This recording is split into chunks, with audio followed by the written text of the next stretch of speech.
And so I was just always fighting, and I remember fighting the security guard in McDonalds and making a big show of it and making sure I really steamed into him, because people would then say, look, well, she's a girl and she's beat this big security guard up and went to prison.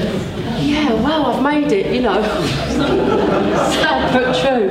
So I've made it, and all in prison, and just very, very young, in awe of the older women that had, you know, verbally told, you know, done many things, and many things they hadn't done, but in prison everything's exaggerated, you know, everything except for the food, and that's not exaggerated. Don't go there, it's not nice, you know. And so that just led, you know, it was all a spiral of prison, coming out, you know, learning more in prison, coming out, doing more, you know, worse things, thieving and stuff like that, more drugs, more drink, and then it came to the point where I met heroin became the thing on the street, and I became very proud of being one of the first girls to try heroin on the foil. It wasn't known widely, but it was especially in parts of South London, Brixton, and Elephant and Castle. And so that was, you know, and I remember being offered it in prison the very first time, and I thought, oh no, because before that, even though I'd been taking like soft drug, and in school, Tipp-Ex and glue and Tipp-Ex on my sleeve and sniffing it, and everyone, oh, you know, and then smoking joints, weed and stuff, you know. I always thought, oh, I'd never be a heroin addict. They're disgusting, they're dirty people, and they've not got a life, you know.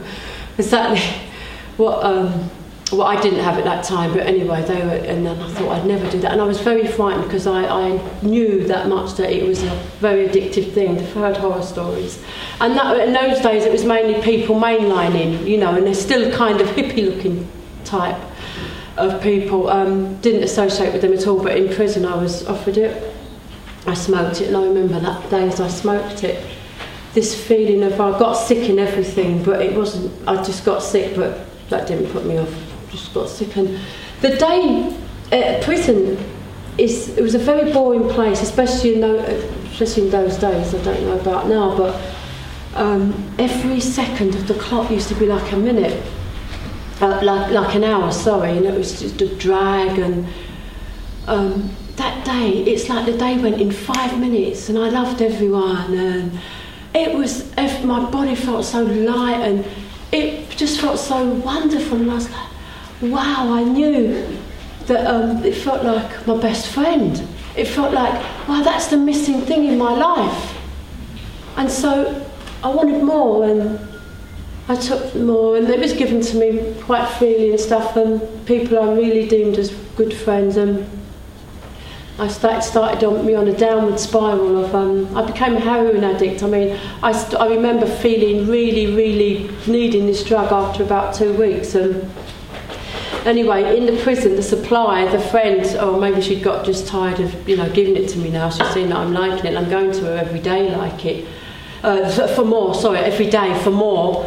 But one day she just said no, and I was like, oh, I was devastated, and I remember feeling very anxious and everything, and then throughout the day I felt terrible, and my stomach was really hurting, and I kept sneezing, and my bones were aching inside. I'd never felt like this before, and I didn't really, even though I knew the horror stories about heroin, I didn't really attune it to that drug. Anyway, after a few days I felt all right again, and finished my sentence, got out, and then a few people who took heroin, I kept in touch with them. Met them on the outside and started to go around with these people.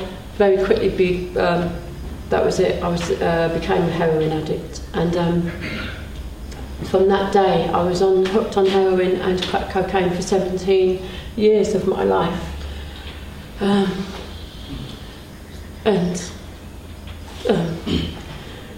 You know, it just stole everything from me. It stole any dignity that I had. It took it. It took my womanhood. It took everything. It just took it all, and I became just I just call it like an animal, really. just every single waking second of my life from then on became, I just needed this heroin. I'd wake up, I'd go to work, we call it work, forgive me, it was to steal or whatever that day, to get the money, to get the heroin, and then when you and mostly we'd steal clothes and stuff, and then after stealing the clothes you had to then sell the clothes, and you'd have, and hopefully get someone who wouldn't rip you off, and then you would then go to get your heroin, hoping that the dealer was still there, hoping that no one ripped you off with the heroin and things like this. And that was my whole life, every day for 17 years. And the crack cocaine, and in that time I did, because thieving and all the rest of it, as you know, everything comes with the territory. The stealing, I became a thief, a liar, just an abuser of everything and everybody. People just no trust or anything, and so I became, people saw me on the street, don't keep away from her, she's a heroin addict, and that's who I started to. That's who I was. That's who I believed I was, and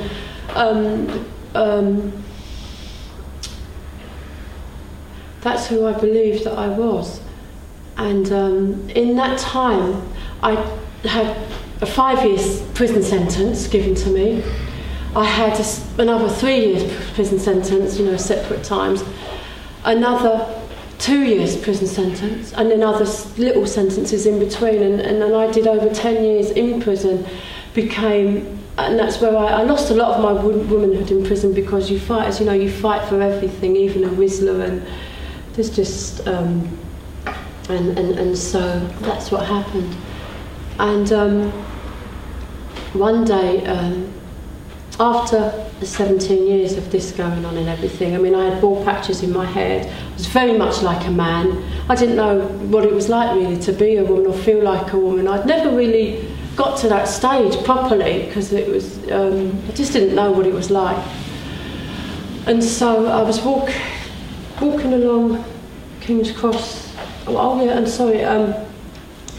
In my travels anyway, I'd met this friend, and her name was Tanya, and we did drugs and everything together. She became pregnant, and she had this baby, and this she had this child, and I remember us both trying to look after this child. The father, he wasn't seen again at all, and I think he was a drug addict as well.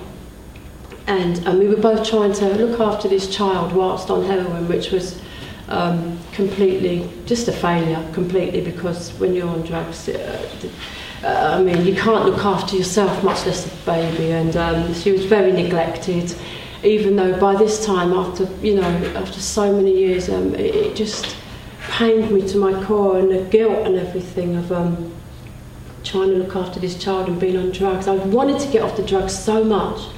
After about 10 years, I'd started to want to get off the drugs really badly, but I couldn't.